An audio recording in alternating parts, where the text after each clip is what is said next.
Hajah Wan Martina binti Wan Yusof. Terima kasih Datuk Yang di-Pertua. Soalan saya nombor 9. Menteri. Terima kasih Datuk Yang di-Pertua. Terima kasih kepada Senata Dr. Hajah Wan Martina atas soalan yang dikemukakan. Tuan Yang di-Pertua, Hospital Bacok adalah merupakan sebuah hospital baharu berkapasiti 76 katil yang telah mula beroperasi semenjak 1 Disember 2024 dan pengoperasian hospital ini dilaksanakan secara berfasa. Sehingga Mac 2025, kesemua 76 katil di Hospital Bacok telah beroperasi. Untuk makluman, dari awal pengoperasian Hospital Bacok sehingga Februari 2025, perkhidmatan wad bersalin sebanyak 8 katil dan wad kanak-kanak sebanyak 12 katil tidak dapat dibuka atas faktor kekangan pengisian penjawatan kaki tangan sokongan seperti jururawat dan pembantu perawatan kesihatan.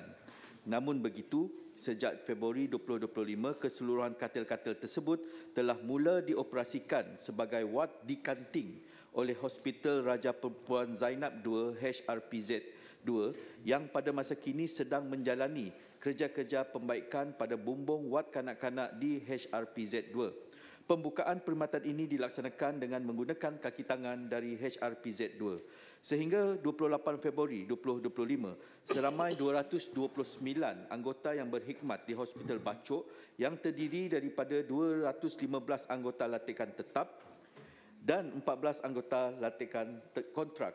Daripada jumlah tersebut, seramai 28 pegawai perubatan, 38 penolong pegawai perubatan, 74 jururawat dan 87 kaki tangan skim perkhidmatan lain yang berkhidmat di hospital tersebut.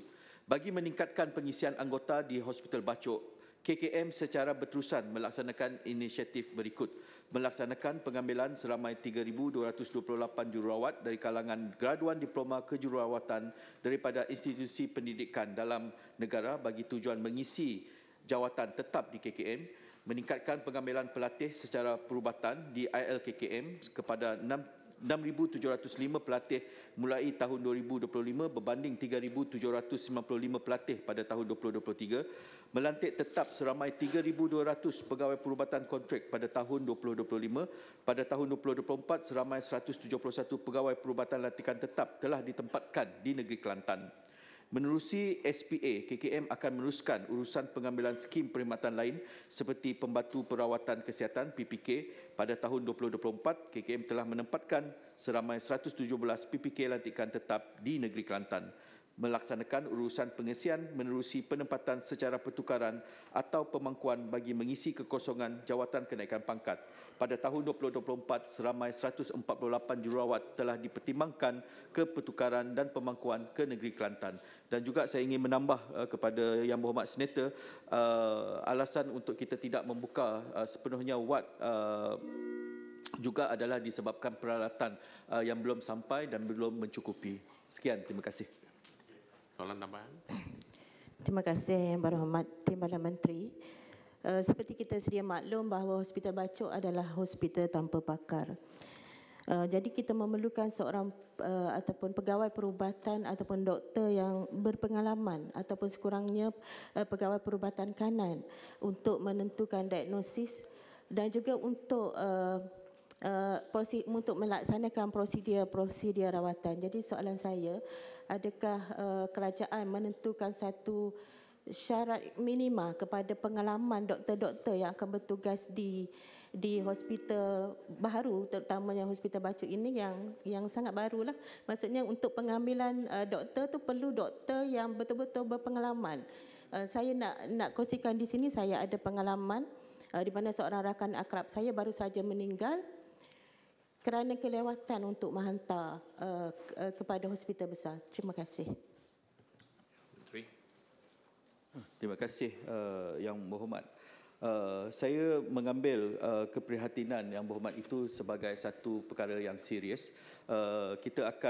Saya akan rujuk kepada bahagian perkembangan perubatan sekiranya ada kesesuaian dan juga kita mempunyai penempatan kita akan letakkan pakar yang berkemahiran di Hospital Bachok. Dan juga untuk maklumat Dewan, Hospital Bachok ini adalah merupakan hospital yang telah pun diluluskan di dalam rancangan Malaysia ke-10.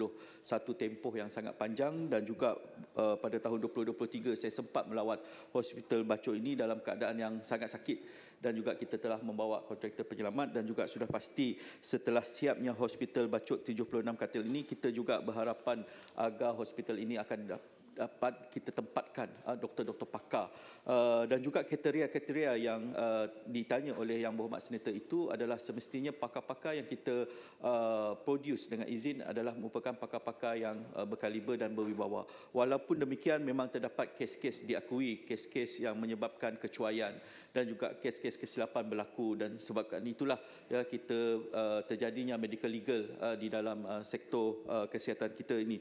Walaupun demikian, saya akan berhubung terus dengan Yang Berhormat Senator sekiranya ada cadangan-cadangan dan juga penempatan pakar, kita akan maklumkan kepada pengarah hospital, dan juga kita ambil berat berkenaan tentang perkara ini. Terima kasih Yang Berhormat Senator. Soalan tambahan ada? Lagi? Tak ada. Okey, sekarang saya